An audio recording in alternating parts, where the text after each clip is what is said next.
Attention, soldiers, you are now entering the war zone. Please keep close to your compatriots and have your weapons at the ready. If you would like to skip the introduction, please fast forward to about 7.5 minutes. And now, poets at war. Once, there were 4 children, whose names were Peter, Susan, Edmund, and Lucy. Suppose I'm writing a novel. I write, Mary laid down her book. Next moment came a knock at the door. For Mary, who's got to live in the imaginary time of the story, there's no interval between putting down the book and hearing the knock. But I, her creator, between writing the first part of that sentence and the second, may have gone out for an hour's walk and spent the whole hour thinking about Mary. We make things by the law in which we are made. We create because we are created. In a hole in the ground, there lived a hobbit. One ring to rule them all, one ring to find them, one ring to bring them all in the darkness bind them. Tolkien and Lewis, both in their way, lifted me out of this world to show me a thundering beauty. And when I read the last sentence and came tumbling back to earth, I could still hear the peal. I hear it to this day. God allowed those stories to lift the veil on the imaginary world to show me the real world behind it, which ended up being, in the end, the one I was already in. The real world, at least in part, isn't out there somewhere, nor is it in my mind. It's here, right under my feet, all around me. Tolkien and Lewis held the fabric of Narnia or Middle-earth in one hand and clutched our world in the other, building a bridge across which we could set out for perilous realms and yet return safely with some of the beauty we found there. My first and last philosophy, that which I believe in with unbroken certainty, I learnt in the nursery. I generally learnt it from a nurse, that is, from the solemn and star-appointed priestess at once of democracy and tradition. The things I believed most then, the things I believe most now, are the things called fairy tales. We live in a moment that's unlike any other moment, a moment of bizarre tyranny, a moment of overreach. I was nearly torn apart by a crazy doctor. A moment of fear. It's like, and how are we living? How are we standing up in this moment? I was made a slave by a bunch of mangy pirates. Are we full of joy? Like, are we characters who are full of joy and unafraid? I'm eaten. Got that? Eaten by a fire-breathing dragon. And not to mention being tossed, squashed, and scared practically to death. It's like, how do we image God in this particular narrative in which we've been placed, in this chapter?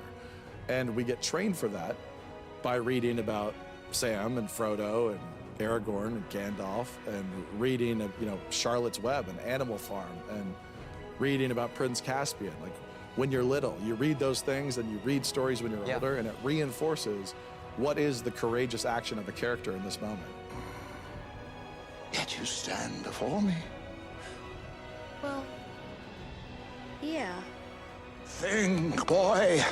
What kind of an adventure would you have had if I brought you here with a turn of the page? I wept bitterly, and then I said to myself, when everything happens quite miserably, then He sends help. I have always read so. People must first of all suffer a great deal before they can bring anything to accomplishment. God, who at various times and in various ways spoke in time past to the fathers by the prophets, has in these last days spoken to us by His Son, whom He has appointed heir of all things, through whom also He made the worlds. For I consider that the sufferings of this present time are not worthy to be compared with the glory which shall be revealed in us. For the earnest expectation of the creation eagerly waits for the revealing of the sons of God. For the creation was subjected to futility, not willingly, but because of Him who subjected it in hope, because the creation itself also will be delivered from the bondage of corruption into the glorious liberty of the children of God. For we know that the whole creation groans and labors with birth pangs together until now. Not only that, but we also who have the first fruits of the Spirit, even we ourselves, groan within ourselves, eagerly waiting for the adoption, the redemption of our body.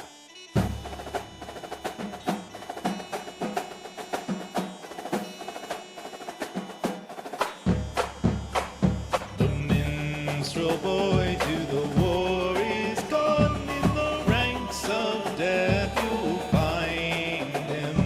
His father's sword he had girded on, and his wild harp slung behind him. God of song, said the warrior bard, though all the world betray thee, one sword at least thy right shall guard, one faithful harp shall praise thee.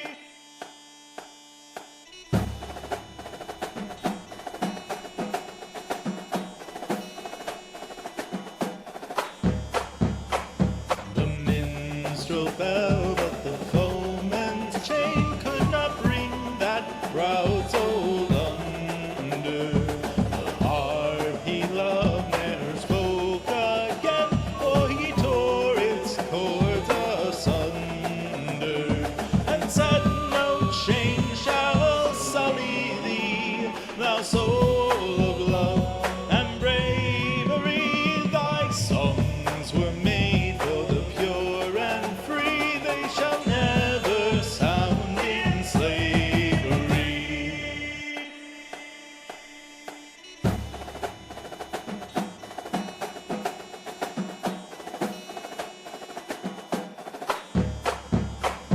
The chains upon the people came, and they gave away their freedom. No prophets left, they then grew lame, they accepted their false kingdom. But one young man saw the minstrel boy, and he took up the shredded strings, and with great love remade with joy the sacred tool for truth to sing.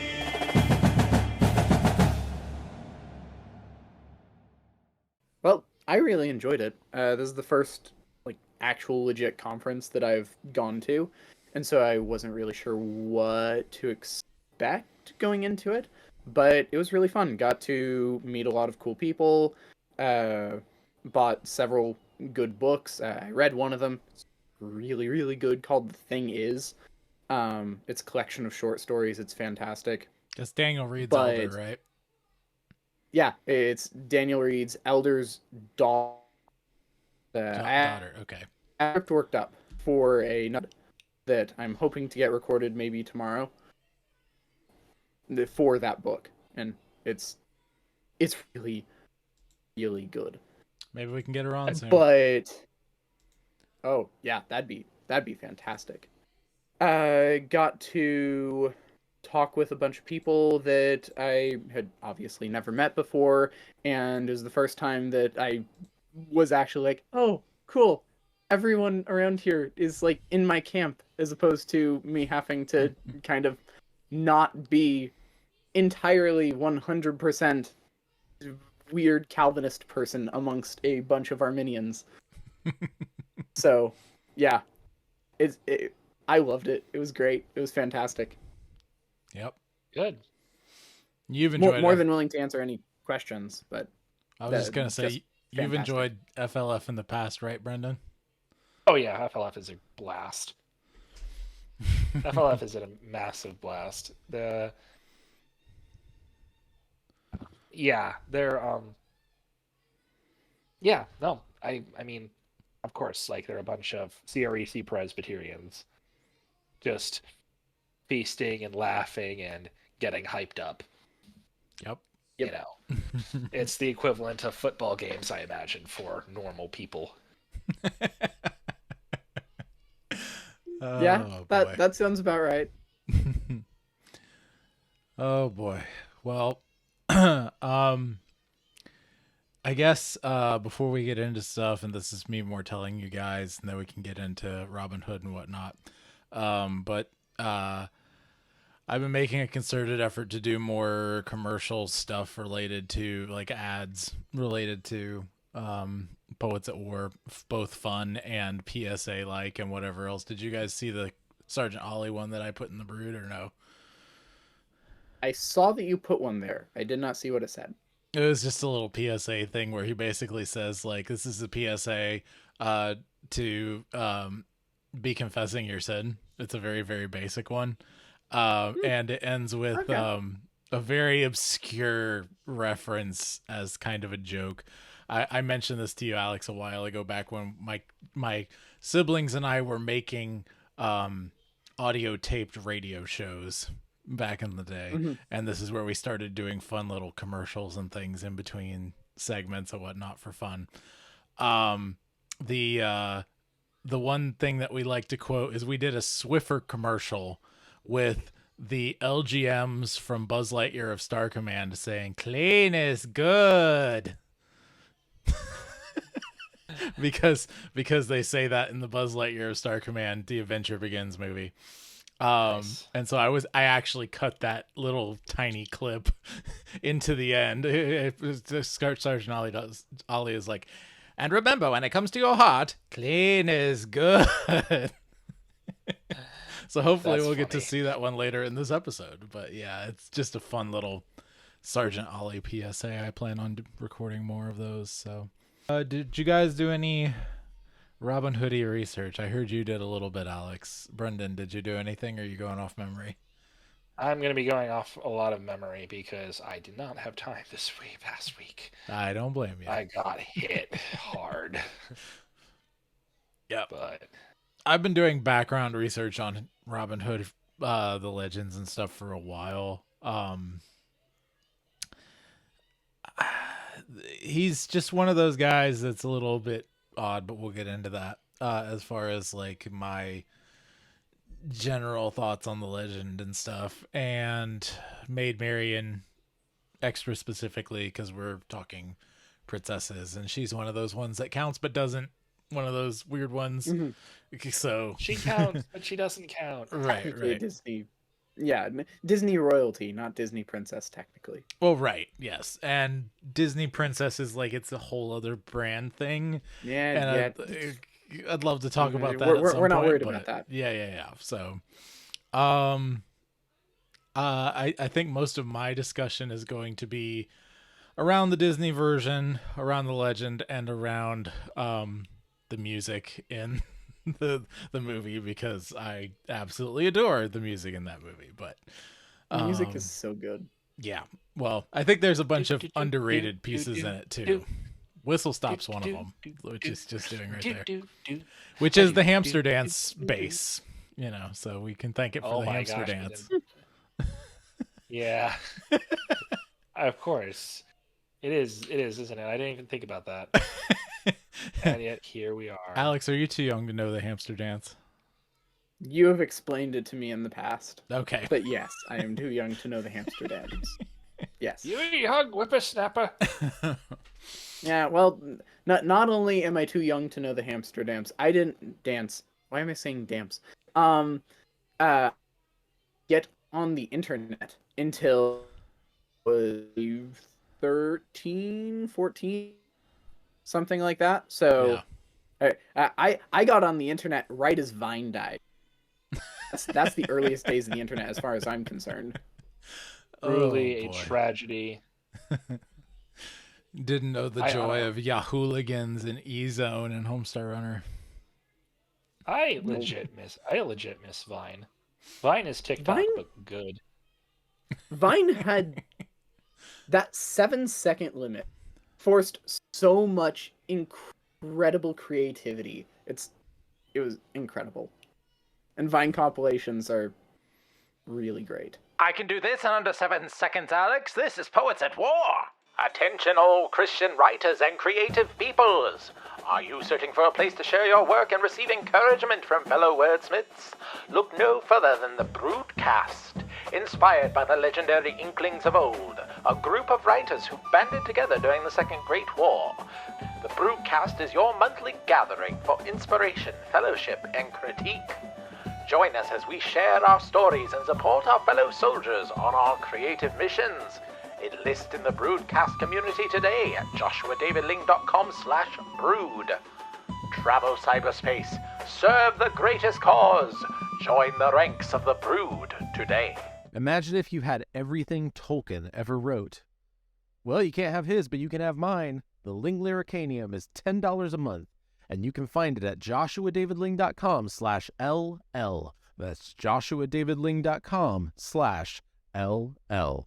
I'm Ian Wilson, and I create graphic art using primarily traditional methods, supplementing with digital where it's needed. I use a real pen, a real paper, a real graphite to make my art. I like to feel my art. I've always been this way. I love the feeling of a pen or pencil in my hand, the sound of graphite scratching paper, and I love the sight of a nice black line making its way across the page. So why choose traditional art over digital? Traditional art has an organic, natural quality that seems to be missing from most digital illustrations. The illustrated books and comics that were made in the days before digital have an excellence and staying power that is just as vibrant now as it was decades ago. These are the stories that stay with you. Dr. Seuss, Winnie the Pooh, Where the Wild Things Are. People still read these. I'm currently working on my own graphic novel series, Legend of the Swordbearer, and I've also had the privilege to draw graphics for 2 motion comic series, along with illustrations for a small magazine, Logosophia magazine, and various book covers. Don't let traditional art fade into the dust. Help me keep it alive. You won't regret it. Visit my website at ianthomaswilson.com for more info. Welcome back to Poets at War. So, Robin Hood and Little John walking through the forest, jumping fences, dodging trees, and trying to get away, contemplating nothing but escape and finally making it. Ooh lolly, golly, what a day. Sorry. Robin Hood and Little John running through the forest, finding all the field mice and bopping them on the head. Yes. Wait. You did that last episode. I know. I'm going to keep doing it because it bothers me how close it is. Yeah, that's very true. It's fair. So, Disney's version, I guess, is the first thing to touch on. What's your relationship with this and by film, Disney's guys? version, you mean the last good movie version? Yeah, pretty much. Maybe Robin Hood Men in Tights. Maybe. The most historically accurate. Parodies don't count.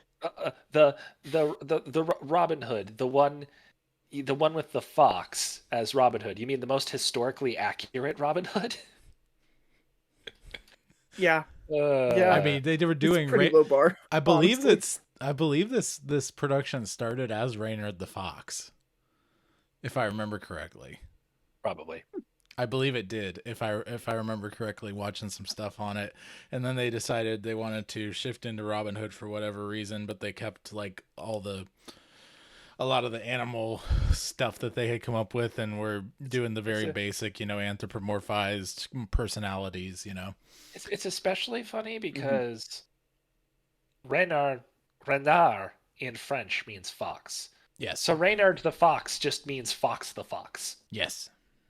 Well, then there's Zorro, who people regularly refer to as the Fox Zorro in the Guy Williams show. But it's so good. That show is so good. And it's available other places too. Oh, did you see some? No, sorry. I thought you were talking about the platform itself. Oh. As far as the content there. Yeah. No, Zorro is so good. But there's a lot of crossover with Robin Hood that totally exists, and obviously Robin Hood's way before, but I think this was one of my very favorites growing up. I think this, Beauty and the Beast, and The Three Caballeros were my 3 big Disney movies that I had in regular. 3 capybaras? I know, right? Sorry, I had to. We're talking about animals. Yep. So, 3 Caballeros is a whole other ball game. It's basically just a giant party musical with Disney cartoons mixed in. It's really, Latin flavored, crazy, weird, awesome fun. But yeah, I think Robin Hood was really great. And actually, I do have an anecdote for this. I think I was 5 or 6. My dad got me a toy bow and arrow suction cup type thing like you do. And I was shooting that probably for like a week, 2 weeks. and decided it was way better to turn it the other way and shoot with the plastic fletching because it could actually do damage, right? The hard plastic fletching. And so I shot my brother point blank in the eye with it. And it got taken away. No. It didn't shoot hard or anything, it wasn't like it was crazy, but yeah. Yep. So classic little Joshua thing. I was pretty violent, so that was fun. The thing about, pulling back to the Disney Robin Hood. Yep. For a second. It sort of follows the pattern of, it's a male lead, then we're not going to push it. What do you mean by that? Whenever I say Disney, people always think Disney princesses, obviously, because that's something that they really push. But Marian doesn't count as a Disney princess, even though she is kind of a Disney princess, but she isn't a Disney princess. Anyway, it's not the point. Yes, we can make an argument that Aladdin is the main character of the Aladdin movie. Everyone remembers Princess Jasmine. They will even remember Alice or, Belle or Cinderella or all these others. But the Robin Hood movie, as far as I remember, focuses so much around Robin Hood. Lady Marian, yeah, she's there, but I don't really remember her doing much. She did a fair amount. She did. She does. Disney didn't have Otherwise, her. we wouldn't be having the show. She didn't save herself, but she did fight. And she didn't fight a lot until Robin came to save her and pledged his undying love, and then she helped him escape. Like it was a whole response sort of a thing, and she did a great job. Yeah. She was hoping, and that's the other thing, she wanted to believe that she was in his purview throughout the whole beginning of the movie. She wanted to believe that he remembered her, that he loved her like they were when they were kids. And they do all of this off screen. They do all of the building, and it's so well done in the dialogue. This is one of the things that I really appreciate about it, is there's so much off screen that because of the limited animation budget that they have to get through dialogue and acting, and they actually do a great job at it. It's perfectly executed. Yeah, go ahead. I was just saying that I remember, though, that I really liked it because Robin Hood was the main character, Right.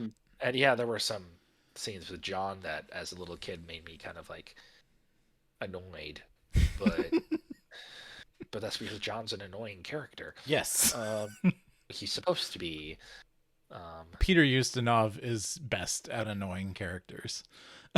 He is so funny in everything I've ever seen him in. He is just so I don't think there's anyone who plays the British aristocratic fop near as well as Peter Ustinov. Good gracious. I love that guy. He was in Blackbeard's Ghost. He was in the movie Luther, that with is it Joseph Fiennes? Yeah, Joseph Fiennes. He plays Frederick the Wise in that. And he just does such a great job. Alex, I've told you to see this movie before. Luther, 2005. I'm trying to remember Joseph Fiennes. Yeah, Joseph Fiennes. Joseph Fiennes, brother of Ray Fiennes. Mm-hmm. You take a look. I don't think I've ever seen anything with it. Yeah, well, you're going to see that movie. I know you will.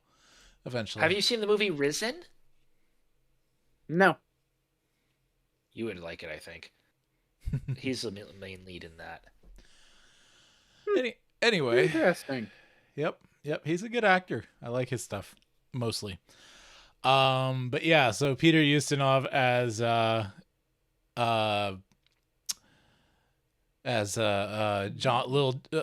not Little John, excuse me, Prince John in this movie is fantastic. Phil Harris as Little John is awesome in this movie. I feel like the one character that is named from the legends who doesn't get anywhere near as much in the movie. Obviously, people like Will Scarlet aren't in the movie at all. Some of the other Married Men, etc. But the one that is technically part of the Married Men that doesn't get a whole lot of character, but he has so much like gravitas within the film is Alana Dale as the Rooster Bard.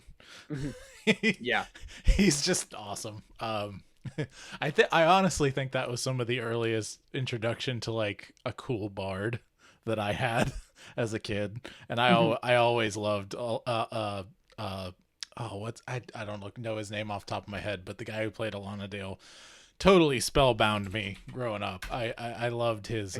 Don't know who played him. I'm I looking do know it the up. writer of the music. Yes, writer of the music did a fantastic job as well. The writer is Johnny Mercer. I believe that's correct. Yeah. Big band. Mm-hmm. Guy. Yep. Folk music too. Great folk musician. So. Yeah. Any which way. Roger Miller. Roger Miller. That's it. That's it. Roger Miller. That's who I'm thinking of. He actually did a lot of the songs too. I think the guy you're thinking of did more of the score, and worked on some of the songs. But Roger Miller did a lot of the songs. I know that for a fact. Getting to that, Not in Nottingham is been covered by some groups. I think Mumford & Sons most famously did a cover of it, if I remember correctly. I could be wrong on that, but someone like that. But it's kind of been in that sort of folksy Americana circle for a while. The one song that never, ever, ever, ever gets mentioned, probably because it's the most 70s of all the songs in the movie, is the song Love, which is sung during that brief montage when Robin Hood and Marian get together. But honestly, when you look at it, even though it's totally like stylized 70s and it's this doughy-eyed thing, and as a little boy you're like, get on to the action. Reading the lyrics, they are incredibly simple, incredibly sweet, and I wish it had been performed more folksy or even sung by Alana Dale in the movie, because it's an extremely well-written song, and you should definitely like look at it. Both chords, from a folk music perspective, the lyrics, the whole nine yards. It's really well done. And just all-star cast, man. Pat Buttram as the Sheriff of Nottingham. Brian Bedford, of course. That was Robin, right? If I remember correctly, semi-recently passed away. Yes. Yep. Yeah, 2016. Yep. So I remember when he passed away, I was pretty sad. So, but yeah, Andy Devine as Friar Tuck, another great voice. A lot of Western characters, which I think served to make the whole thing feel less.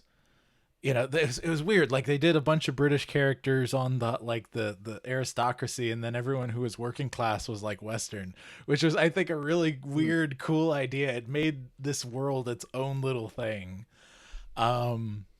Yeah, I'm fascinated by the choices in this movie, because they made a lot of choices for what would seem like practicality, but they were also for just like, that's Wolfgang Reitherman for you. He's such a great director. I don't think he gets enough credit, Wolfie Reitherman,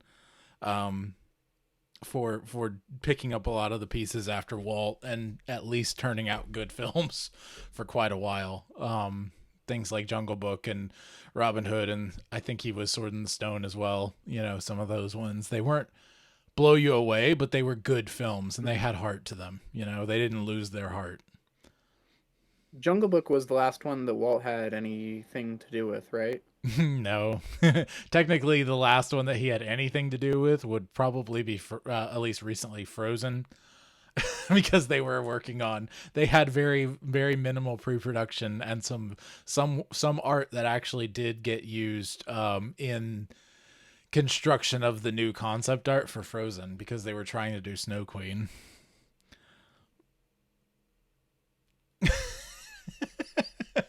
Every time you hear that's the last one Walt had anything to do with, there's another one that comes up. And it's because he was doing a million things at one time. It was the last one that he was like actively involved in the production of, correct? Like before he was involved in pre-production and concept and all that type of stuff. But the last one that he was actually like actively working with the animation department while it was the in animation department, yes. However, the animation department, yes. However, he was also involved in the early conceptual score and the recording for things like Sword in the Stone. Okay. And a couple others. So right around that time period. That's the thing. Whenever you have somebody who is a creative powerhouse, you can they will say, "Oh, this is the last thing I'm done," or "This is the last." It's not the last. No. As long as they're like, there are Miyazaki-san. Miyazaki. He is the one I was gonna mention. There are some people who Miyazaki's retired like 5 times. And he keeps coming out of retirement just to do one more film. But the thing is, like, there are some people who are such creative forces that if they're not making something, they go crazy. Like, I had the pleasure of actually working with one, but he was a musical creative genius rather than like a animation or drawing or other kind of artist. You know, he was a musical artist, and so that was its thing.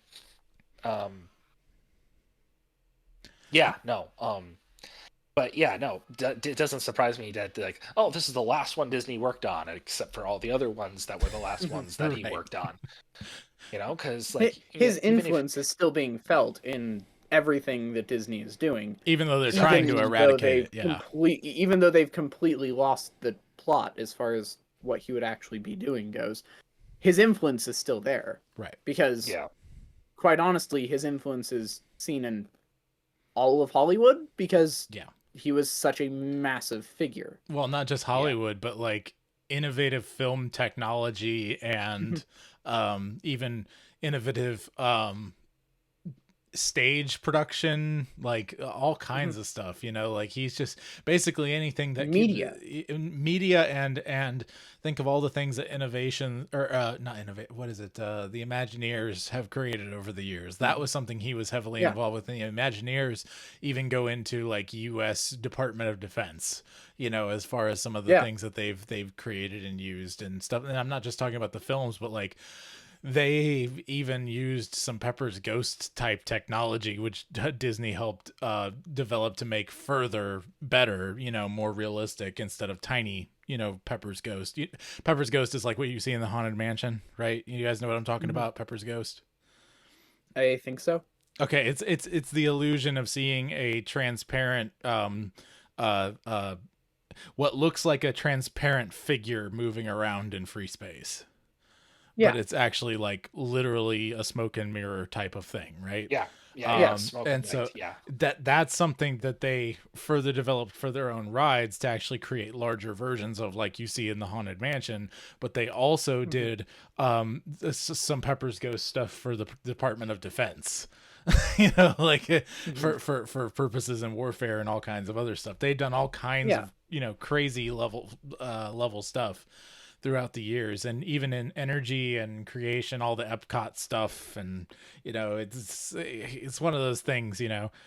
And we can get to the Daily Wire thing because I know you're probably going to want to talk about that at some point. I don't know if Brendan's heard about this yet.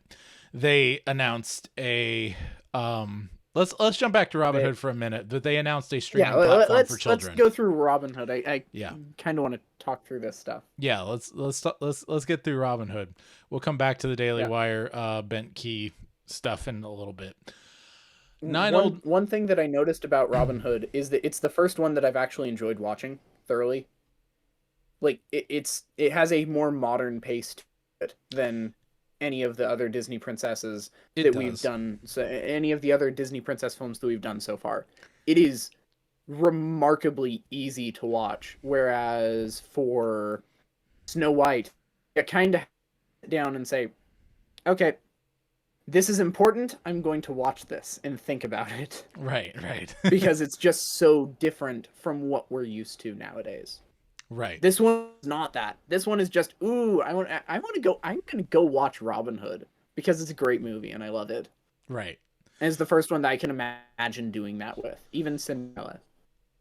It's really interesting that you say that, because the movie that changed film tempo for all of time came out 5 years later. Yep. Raiders of the Lost Ark did not come out until 1981. Yep. And Raiders was the thing that took film tempo and dialed it up to 73. Yeah. So the fact that you're like, this Robin Hood is a more modern tempo, a more modern pacing, that says a lot. Because the thing that is usually heralded as the thing that changed film hadn't come out yet. So Walt was literally ahead of his time, which, I mean, we already knew that. But, oh, look, another example. Though Raiders is not the first movie to have, like, this pacing that I'm talking about. You can go back to even older movies than Robin Hood and find, fast pacing that kind of keeps you involved, even if it's not Raiders of the Lost Ark, where everything is happening right after another. Think Star Wars. Star Wars was 77. Right, but Raiders was the thing that changed it. Yes. I'm not saying that there weren't others, but Raiders was the movie. Yes. That like, it wasn't the first one to increase the pace, but it increased the pace drastically, and it was so successful that thing. Because even though, like, Star Wars was a blockbuster hit, and we talked about that, but George Lucas was the artsy type. Even he wasn't the one, to do that. So even within that Star Wars, even though it was kind of a hit, it wasn't like, it still had enough of Lucas's touch to it that it was still. I think some people didn't really appreciate it until later. Yeah. So, and some people still don't appreciate it now because something last 3 movies something. Oh, the last. We're not getting into that. We're going back to Robin Hood. Back to Robin. But no, I agree with what you say about the pacing. The other thing that I was just gonna say, the thing that I think Alex is hitting on is, by this time, and this goes back to our previous discussion, a lot of Westerns, and then we had several Western voice actors, Westerns were having a bigger effect on the film industry, with Western films and Western television, and I think that TV in general was making things more fast-paced. I believe you can trace that for the most part. That films become more fast paced as you've frozen, Alex. Yeah, you're gonna have to come back. He's coming back. He's coming back. You're there. Okay. You've returns. Okay. The goblins have struck him. I was just saying, I think TV made film have to become more fast paced. Just as, narrative art was catching up and more people had TVs and that sort of a thing. What other characters, moments, other sorts of things in this movie really stand out to you guys? So there's a female mouse in the friar's church, or the church that the friar was in when the sheriff shows up. I'm I didn't look this up, but I'm 99.999% sure that that's Merryweather. Yes, it is. It is the voice of And so I'm like, you are my favorite mouse. She's adorable. I don't know what it is, but that voice actress, her characters are always just like, you are so great. Now I have to look up who it is. Anyway, go ahead. Go ahead. The thing that strikes me about it, and this is not my own observation, this is from a fantastic YouTube video with some language, so be advised whenever if anybody goes and watches it, called Disney's Robin Hood and the Death of Color. Disney's Robin Hood is the last Robin Hood that actually treats itself like a legend. Yeah. because Men in, which is a parody, and Thieves, which takes itself quite seriously. You have the Sean Connery, Audrey Hepburn version that is just depressing as all get out. Mm-hmm. And then you have I think you have a couple others in there that are in the same vein. And then you have the more recent one where he's Batman. Right. Don't. Oh, no, don't get me started on that. I want to get you started on that. But no, this is the last one that treats itself like what it is. Yeah, I agree. Barbara Luddy was the voice actress, by the way, Brendan. Barbara Luddy. Barbara. Also, she was in her 60s when she did that voice. Barbara, rest in peace. May I see you in heaven. But no, yeah, that was something that I noticed. Like I just went quickly and looked up a list just of movies. The first theatrical feature of Robin Hood was 1922 with a silent film starring Douglas Fairbanks. 1922, 1938, 1946, 1948, 1950, 1951, 1952, 1954, 1958, 1960. It's like, good grief, there's a lot of Robin Hoods. But yeah, like, I mean, Men in Tights is a Mel Brooks film. What do you expect from that? Yeah. Prince of Thieves with Kevin Costner is a good film. It's a pretty good film, yeah. It's a good film. It has a magnificent score. Yeah. Oh, my word. Michael Kamen's score is... Yeah. Like, Prince of Thieves was a good film.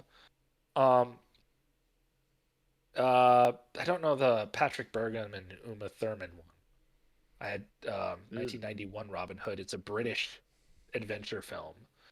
Apparently it had a delayed release or a difficult release in the US. Then 2010, there's an 18-year gap between Men in Tights and the Robin Hood, which was a Ridley Scott film starring Russell Crowe. And that one is super source, if you'll pardon the internet speak. I forgot that I watched that one. It was extremely serious. The thing about that one is it suffered from being incredibly okay. Yes. It was not a bad film. It wasn't. But Ridley Scott doesn't make bad films. But it didn't do anything. Yeah. Either. So it was the Russell Crowe of Robin Hood. It's a Russell Crowe of Robin Hood.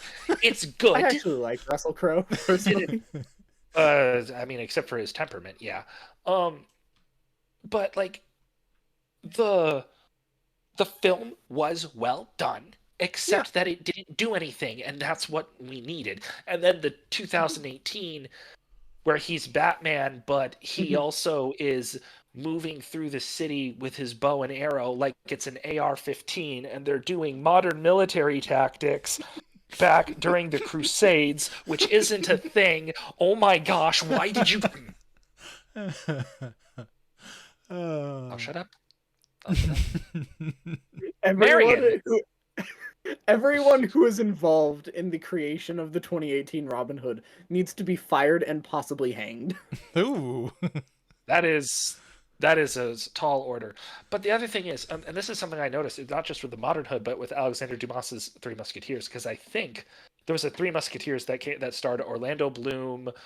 Oh yeah, that one. Guy from. It starred Orlando Bloom, the other black-haired lead male from The Hobbit, a bard. I can't remember that actor's name. Luke Evans. Oh, Luke Evans. Thank you. Luke Evans. It starred, like, that film was abysmally bad on so many levels. Yes. Now, it was also trying to do a steampunk version of the Three Musketeers, which we're not getting into the Three Musketeers, but it's something that I know is where they're like, we're going to take this and we're going to do our own thing with it, and we're going to ignore the things that create stakes in the universe. And we're going to ignore the logic behind why people fought. There's a reason people didn't go around with a bow and arrow going around corners like this. Like you would have it down, and you might do that if you wanted to shoot around a corner. But most of the time, you're firing volleys because they have this thing called armor, which bows were not actually that good at piercing. Oh, but the English longbow is so good at piercing armor. No, it's not. Isn't it piercing chainmail? It can pierce. That's about it. Yeah. Anyway, I'm Marian. this. But that was why I brought this up, because I'm pretty sure that in just like in the Three Musketeers, there was already a femme fatale character in Dumas, right? There was this character, this femme fatale who's way too skilled and is an assassin and can do all kinds of flips and jumps and stuff, which I don't think is true to her original character. In that, I can't remember, but I'm pretty sure the lady Marian in the 2018 Robin Hood. I'm pretty sure she might not be doing all kinds of flips and stuff, but she has a lot more. I'm not sure. I feel like I need to rewatch. That movie left so little impression on me, except for the horrendous slow-mo scenes. Yeah. I didn't even remember that there was a Marian character in there. Oh, there has to be. If for no other reason than because I see her, I see pictures of her on the internet when I look it up. But like I'm pretty sure she has a lot more like chutzpah and spunk than, and nobody punishes her for it. Unlike in the Disney Robin Hood, where when she fights back, presumably people are like actually, having to react to her, or she is like, locked. She's just as Robin Hood is a physical conflict. Robin Hood does physical conflicts. Marian does social conflicts. So all of her stakes aren't, oh, my life's in danger. It's my social standing. It's my whatever influence or anything like that. Anyhow. She'll have an outlaw, or they'll have Richard will have an outlaw for an in-law. Exactly. Yeah. So, but yeah, I'm looking up some stuff on her as we talk, just because I can. Yes, you should. One of the things that I thought was interesting is she's not mentioned in any of the extant, particularly old versions of the Robin Hood legend. She starts coming in around 1600 or so, when she starts to be added to the legend in a couple different plays. A bunch of people apparently praise her as a big feminist icon, which is of course they odd to me. Of course they do. Probably just because she ran off with the Merry Men and like was involved in, various things through that in various versions. But go ahead. I found that the left will praise any female character that existed in pre-modern times as feminist, except for Jael, the wife of Heber. Yeah, right. I've never seen a feminist praise Jael, the wife of Heber. Right. They might exist, but I've never seen it. I have heard one feminist quote unquote pastor type use Jael as pastor, like sort of thing, but yeah. It also says that there is suggestion that she may have been originally been some kind of metaphorical personification of the Virgin Mary, and going to Robin's, pointing to Robin's what do you call it, piety or whatever. But most of what I see about her is basically that she was added to be, a love interest, probably to get people to go to plays, and that sort of a thing. But even with that, like, the character's been done several different ways, and my favorite by far is Disney's version. I can't think of one where she's more interesting, and charming and enchanting. She has her own wants. We get to see her be kind to the kids, in that scene. Go ahead, Alex. No, keep going whenever you're done. Okay, yeah, I'm just saying she's particularly good at being showing how much of a hold Prince John has individually over the kingdom, and how everyone else, including Sir Hiss at various times, is just like, okay, we're in a good spot, but like, can we not deal with his crazy right now? It really puts her in a rough position because she really has no way out of her situation except through Robin. And so, you know, she's held captive as a prisoner to a tyrant, who's part of her family supposedly, but like, what's she gonna do about it, right? And so I like that she's not wallowing in self-pity, but she is longing for something more. This is when Disney's done right, they make sure to emphasize longing for more and not just wanting more. Right. Yep. And not just being a whiny baby, and she is not in any way a whiny baby. So yeah. So the extra research that I did for this episode, beyond just watching Robin Hood, was reading my favorite book version of Robin Hood, which is Hood by Stephen Lawhead. I know Joshua, one of Joshua's favorite writers. I need to read more of him, but yes. Yeah, I love Song of Albion, and I've read a couple other things, but yeah. I was mid on Song of Albion. I saw a lot of good stuff in it. It didn't particularly strike me terribly strongly. I liked it. After I pointed out a few things, it got raised a few levels for you. Yeah, you pointed out a lot of stuff that made me appreciate it. Hood is so good. I am convinced that Lawhead is in his element whenever he's writing historical fiction, because Hood is just so mind-bogglingly good. The character work is incredible. The way that he brings in the legends and the various versions of it is great. His way of actually using the name Robin Hood is ingenious, to say the least. And he has I listened to the audiobook version, which is read by Adam Werner, one of the best readers for audiobooks out there.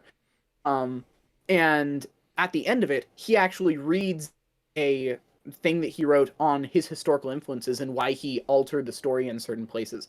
So, for example, he sets it like 300 years before everybody else sets it, during the reign of William the Bastard, William the Conqueror's son. Okay. And he doesn't set it in Nottingham, he sets it in Wales, because he can, through his historical research, that's where the myth originated, or legend originated. And so, like, engineers a lot of stuff from Wales in the, like, 1100s, something like that, to figure out how exactly this would have played out.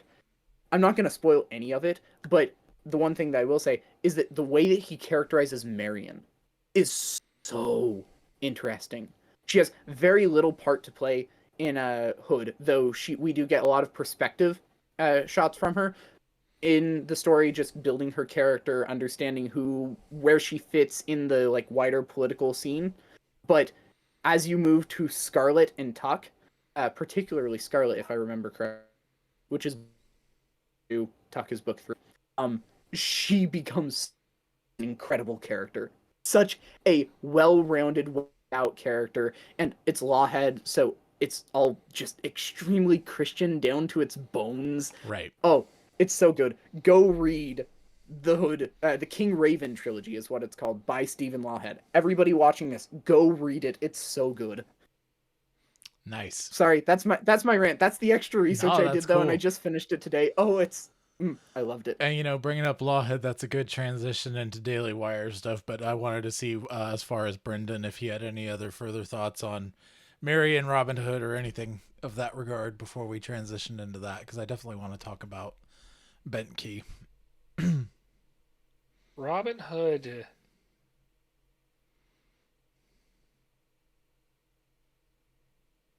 I'm still mulling over that comment that I believe Alex said, where he said someone's argument was it was the last Robin Hood, or it was the last movie, either it was the last movie Disney made or the last movie Robin.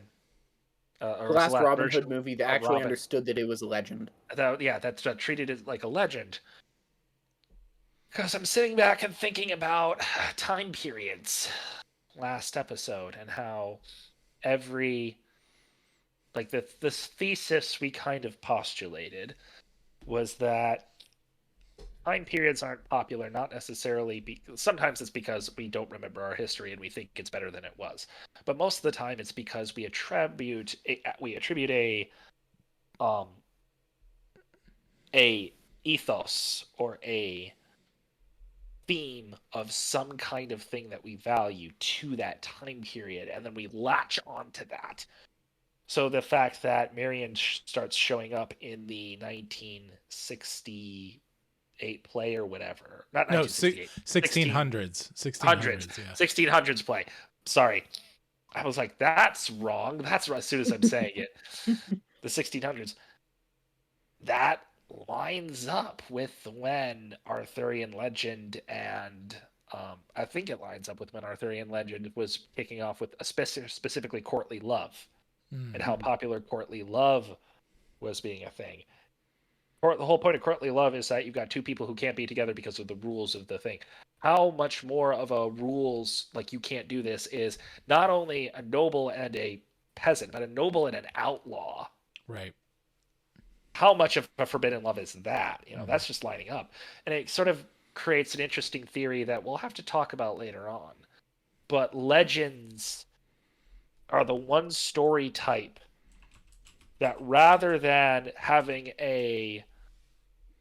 something attributed to them, they take on the attributes of whatever's popular at the time. And that's why in 2010 and 2018, and I make an argument, the Prince of Thieves, but it's why those are so not legendy, because the 2010 one, I don't know what was happening about that, but 2018, you've got the Dark Knight, it was already out. You've got the Marvel Cinematic Universe was kicking off. You got all this stuff. So what do? They take the legend and they say, let's make a Marvel movie of Robin Hood. Mm. Yeah, that's exactly what they did. Technically, it was out whenever the Russell Crowe one came out too, because that was 2008. Mm-hmm. Okay, sure, Yep. but And Batman Begins was 2005. So sure. But yeah, so I guess I could kind of see that with the Russell Crowe one, but for me, the Russell Crowe one didn't feel like a superhero movie. It felt like a gritty action movie. It was Band it was of a Brothers. Yeah, more like a war movie more. It felt like Gladiator. Yeah. Incidentally, Robin Hood does show up in one other TV series / movies. Hour-long movie drama series repeated thing called Ivanhoe.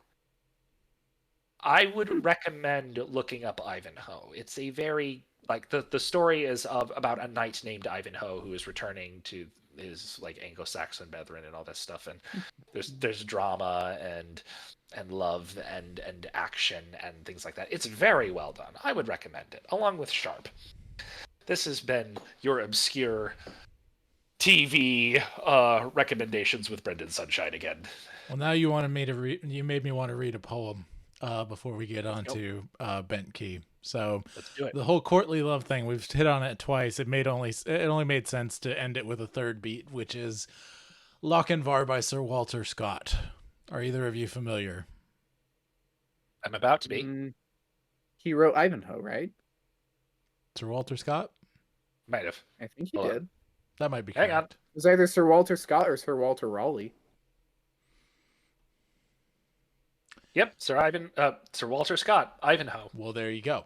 So double hit. But I was specifically thinking courtly love. It reminded me specifically of this poem. I think you guys will appreciate the story with it. It's a short poem story combo thing, and it totally, to me, this is the encapsulation of the courtly love thing. Beyond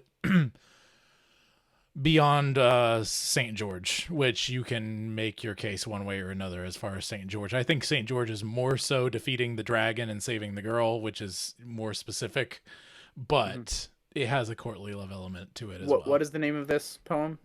Lochinvar. Lochinvar. if you want to read along with it. What were you going to say, Brendan? You said St. George, and I thought, wait, we haven't had a St. George and the Dragon movie in a while. Oh, I know what I need to work on. There you go. Yes, do it. All right, so, O young Lochinvar has come out of the west. Through all the wide border his steed was the best. And save his good broadsword, he weapons had none. He rode all unarmed, and he rode all alone. So faithful in love and so dauntless in war, there was never a knight like the young Lochinvar. He stayed not for brake, but he stopped for no stone. He swam the Esk River, where ford there was none. But ere he alighted at Netherby gate, the bride had consented, the gallant came late. For a laggard in love and a dastard in war was to wed the fair Ellen of brave Lochinvar. So boldly he entered the Netherby hall, among bridesmen and kinsmen and brothers and all. Then spoke the bride's father, his hand on his sword, for the poor craven bridegroom said never a word. "O come ye in peace here, or come ye in war, or to dance at our bridal, young Lord Lochinvar? I long wooed your daughter, my suit you denied. Love swells like the Solway, but ebbs like its tide. And now I am come with this lost love of mine, to lead but one measure, drink one cup of wine. There are maidens in Scotland more lovely by far, that would gladly be bride to the young Lochinvar." The bride kissed the goblet, the knight took it up. He quaffed off the wine, and he threw down the cup. She looked down to blush, and she looked up to sigh, with a smile on her lips and a tear in her eye. He took her soft hand, and ere her mother could bar, Now tread we a measure," said young Lochinvar. So stately his form and so lovely her face, that never a hall such a galliard did grace. While her mother did fret and her father did fume, and the bridegroom stood dangling his bonnet and plume. And the bridesmaidens whispered, "'Twere better by far to have matched our fair cousin with young Lochinvar." One touch to her hand and one word in her ear, and they reached the hall door, and the charger stood near. So light to the croup the fair lady he swung, so light to the saddle before her he sprung. "She is won, we are gone, over bank, bush, and scar. They'll have fleet steeds that follow," quoth young Lochinvar. There was mounting 'mong Graemes of the Netherby clan, Forsters, Fenwicks, and Musgraves, they rode and they ran. There was racing and chasing on Cannobie Lee, by the lost bride of Netherby ne'er did they see. So daring in love and so dauntless in war, have ye e'er heard of gallant like young Lochinvar? So I was tripping over it, obviously, but the point of the story being that he came and essentially said, "No, I'm not here for anything. There's cute women in Scotland," kind of swaggering in, whatever. While the king's like, no, don't you mess this up, no. And then he asked for one. "I'm just here for one cup of wine," and then she kisses it and gives it to him, signifying, "Nah, he's my dude." and then they hop out the window onto his horse and ride away together, and they never found him. Right? It's a great poem. There's a lot of great wordplay in it. Yeah, there's a lot of great wordplay in it. I know my reading didn't do it justice, but some of the words are very almost tongue tie. Very trippy. Yeah. But I love it for that reason. So yeah, well, some of it is you got the classic English/Welsh/Scottish naming and rhymes. So right, yeah, it's a great poem. It's a great story. Definitely look it up. Listen up, Lord Lochinvar wannabes, to these ads on Poets at War. This is a public service announcement for listeners and followers of Poets at War. Confess your sins and follow on Christ. Do not wait. The enemy takes every opportunity to turn you toward his side and destruction. Always remember, when it comes to your own heart and soul, clean is good. Hello, I'm Sarah Levesque, Editor-in-Chief of Logo Sophia magazine. I would like to invite you to explore our Pilgrim's Journal of Life, Love, and Literature, both in visual format and in podcast format. Our goal is to help bridge the gaps between different Christian denominations and traditions. Please visit our website at logosophiamag.com to read or listen to stories, articles, poetry, and more, all for free. We look forward to journeying with you. We now return to the trenches on Poets at War. Was that Brett Cooper at the end there? Yes. Yes, it was. That was also her singing. They are firing so many shots. They are. One second. Mm-hmm.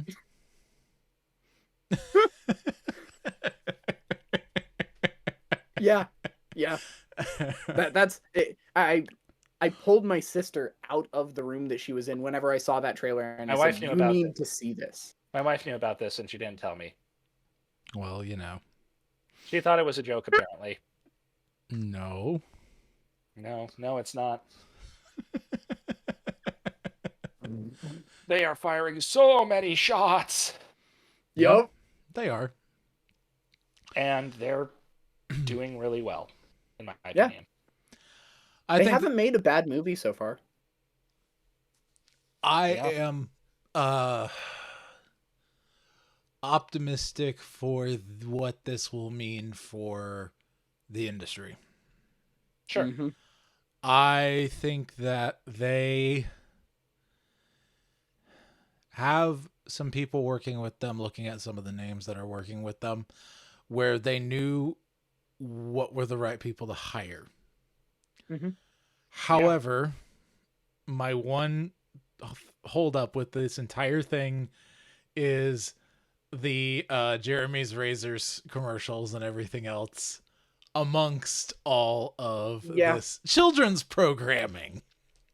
Yeah. And what their worldview is going to mean if they don't just leave it in the hands of good children's artists. The second they want to add anything or change anything, it's going to be marred in all kinds of weird and crazy.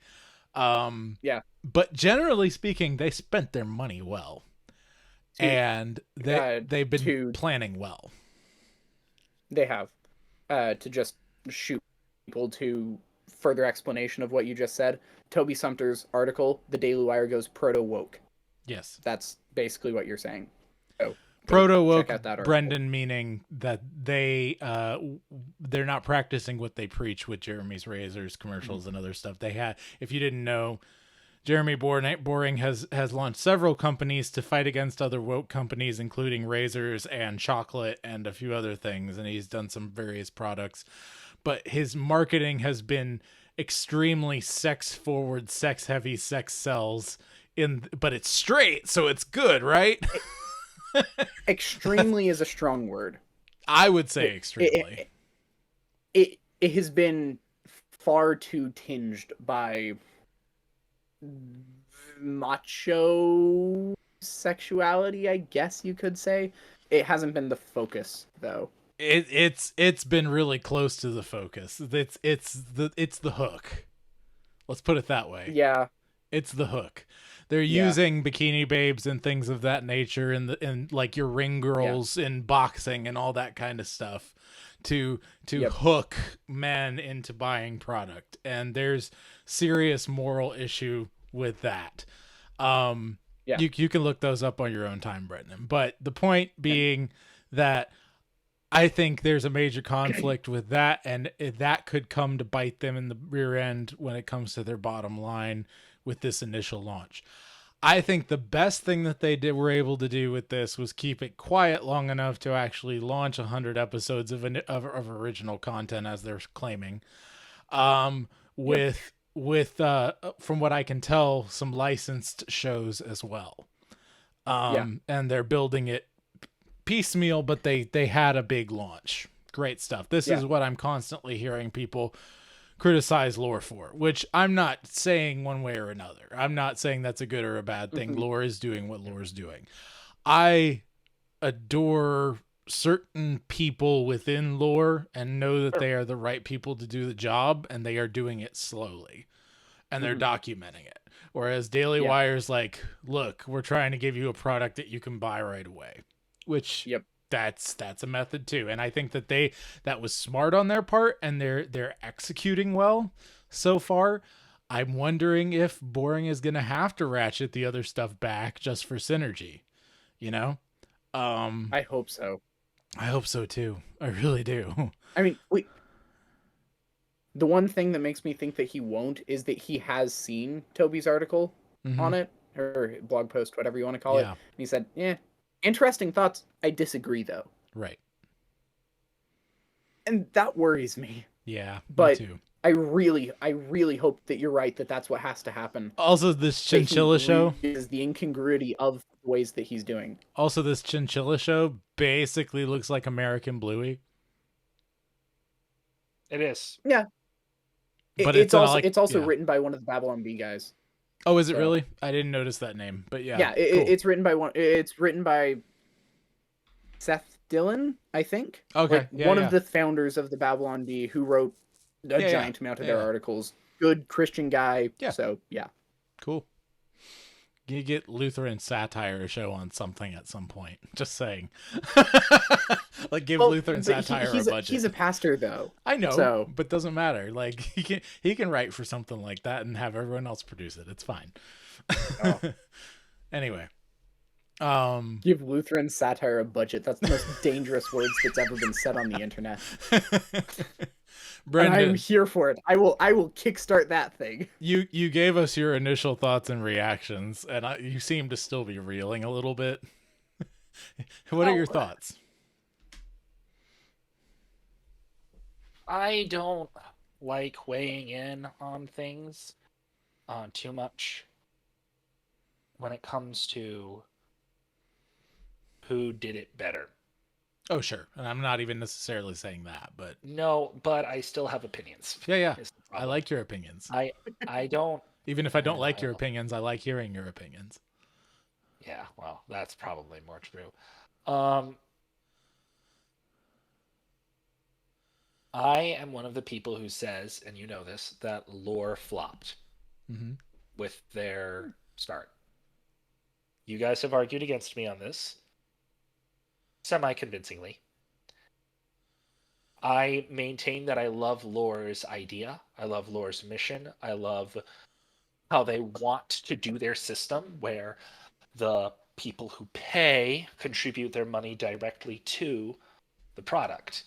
I have some hesitancies on that, because if you have to wait for a product to be fully funded before you can start producing it, that can cause all kinds of problems. Even if you do the pre-production, the actual production time is going to take months, if not years, depending on things. And once people pay and they have to wait 10 months, I'm not sure that's going to sit well with the larger public, but whatever. I love the concept, right? That's my point. I love the concept.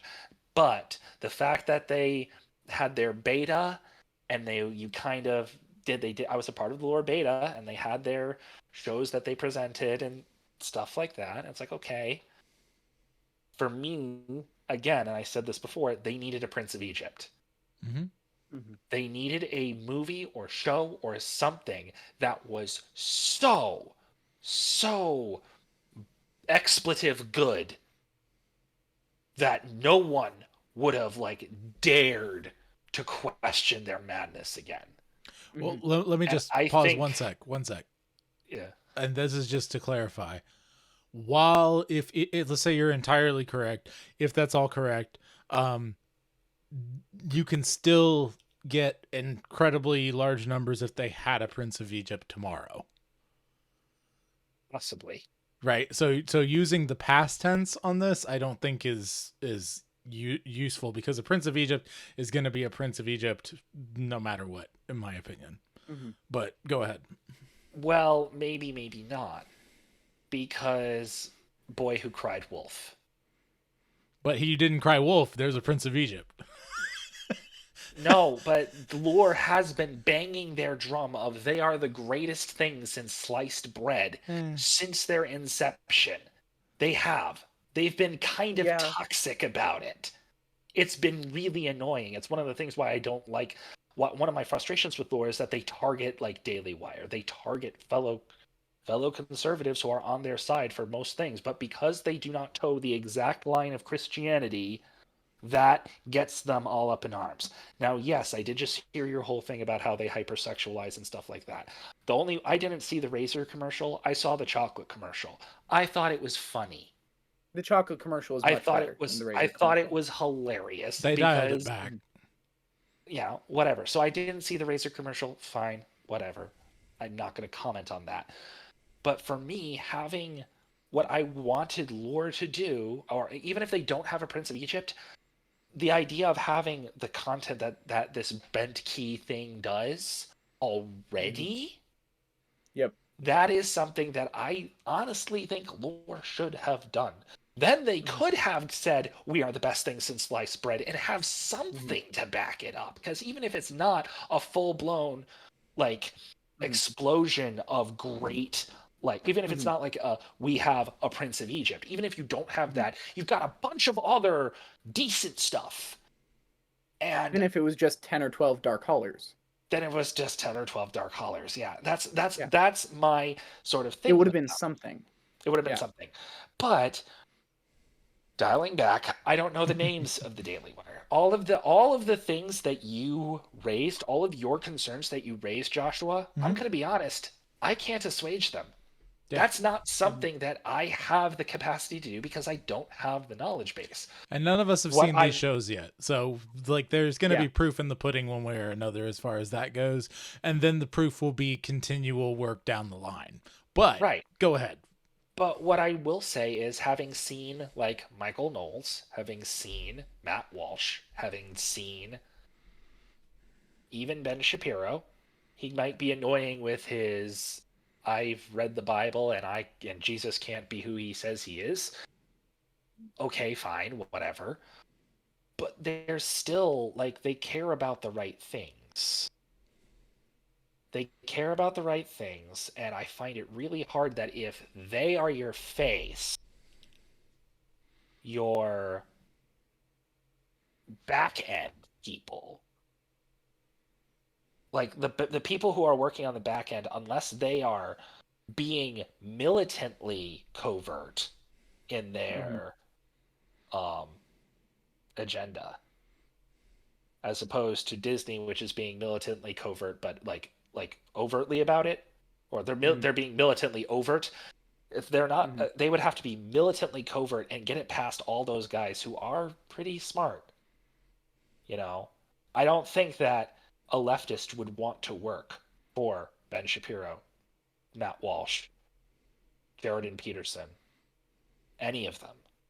So when you have that, and while, yes, I know that Christians should not think about left and right. We shouldn't be, oh, I'm a Christian, therefore I am a Republican, or I'm a Republican, therefore I'm a Christian, or, you know, however you want to conflate that problem, right?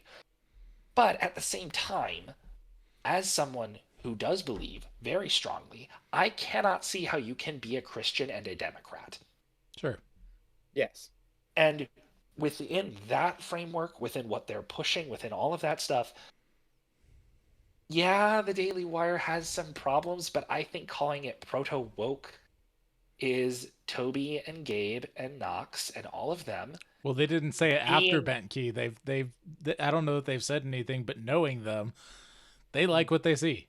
And they're hoping that they can up their game to compete, you know? Yeah. If that is what they say, then great. If the proto woke was razors. Yeah. Okay. It was a year and a half ago, 2 years ago. Okay, fine. But then you still have like lore. Well, let me just say this with lore. Obviously, we're talking two completely different levels of budget, like very, very different levels of budget. That's the thing that I thought as well. No. I'm just talking about lore's marketing. I understand, and I'm going to get back to the marketing. I just wanted to point out that is something to factor into this discussion. Sure. No, it is a great factor to point out.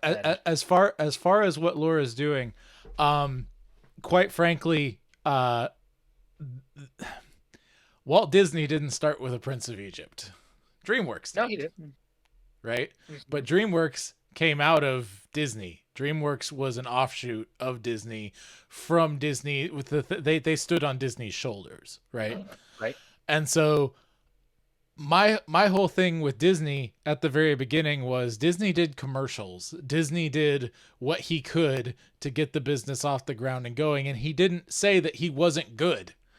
he was very braggadocious, and he made claims that he could do far better just given the chance than anyone else. And I think I see that more coming out of lore than I see we are the best. It's we are the best in our own innate ability, and all we need is people working with us to get things moving. That's the venture capital move. That's also the crowdfunding move. It is saying that we are the people that you want to get behind. Let's go. Right. And because of this vision, we can get past all the reasons why all these artists feel like they have to make Hallmark movies. Right.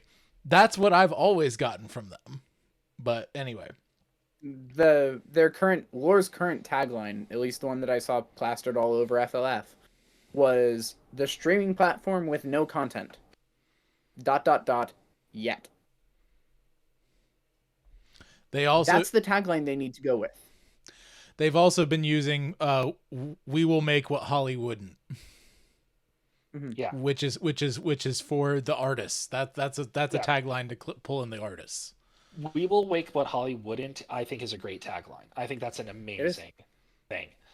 We won't, the streaming platform with no content. No content yet.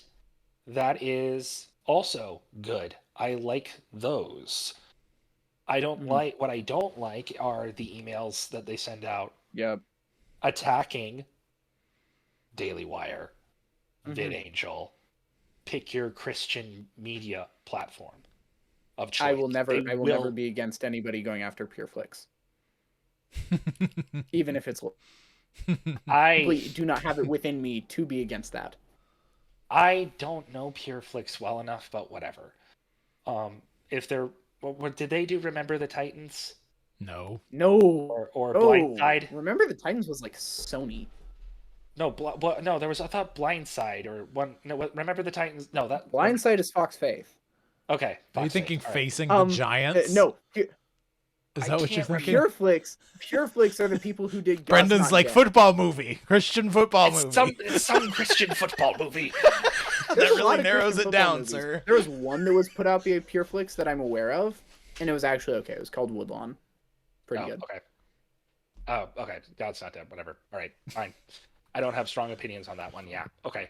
I can't remember. I can't remember which movies. Okay. It's okay. I don't watch Christian movies because they're bad, and that's why I'm like, I like your messaging, Lore. You do a good job when you're like, hey, this is what we can do. Right. Stop attacking other people. Positive. They're better whenever they're positive than when they're negative. Yeah. For sure. Yes. For sure. And that's my that was, but see, that was also the thing that was like in the video. I think Boring even mentioned it, that was being lobbied against them for a long time. You're basically making all your money from being negative in the political space. When are you ever going to do something positive? And they're like, well, this is our positive, and so cool, great. I think that they have a real chance to make the space better. Yep. I my biggest concerns are more for long term and the morals of the people at the helm. And that's a long term thing. Yeah. Yeah. The thing that the Daily Wire is doing, and this is what I think the marketing at Lore misses, is that the Daily Wire is going to move the Overton window to the right. Yeah, totally. They're going to move the except maybe on homosexuality and transsexuality, but go ahead. Every single one of their hosts is against both of those. Yes, but they will regularly have and be happy with gay money. They've talked with Blair White. I understand that, and they're happy to accept that money, and that money long term can rot away the system.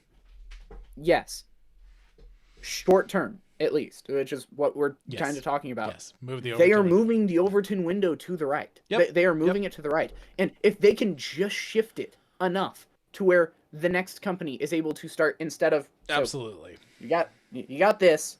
Here's the center. This is I'm trying to flip it around. This is right for me, so you're fine. Right for me. This is currently the Overton window. It is center to center left. If they shift it here by starting here, or by starting outside the Overton window and move it just barely this way, then the next person is going to be able to start here and move it this way. Right.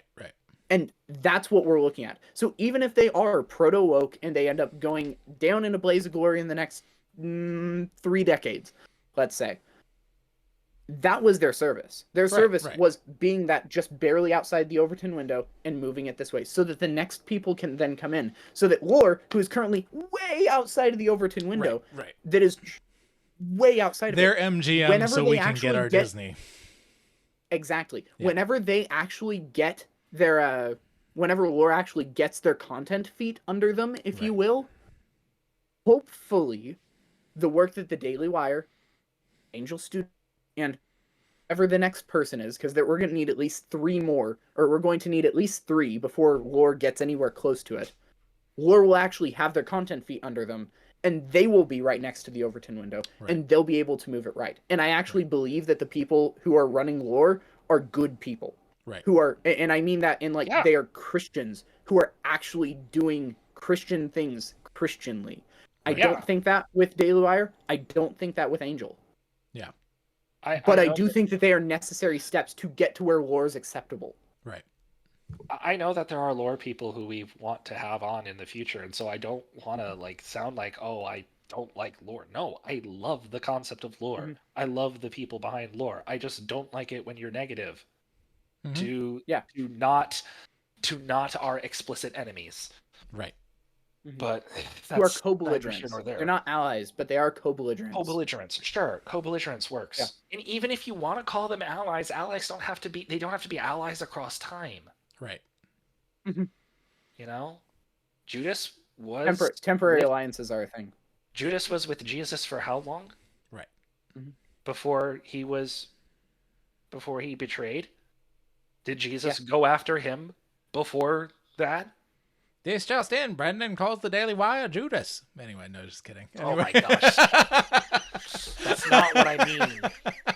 I'm sorry, I couldn't help it. Anyway, all right, we'll go ahead. We need to go ahead and wrap this conversation and move on to after talk. But everybody, be your family's bar. Do not turn to the right or to the left, and the Lord will be with you wherever you go.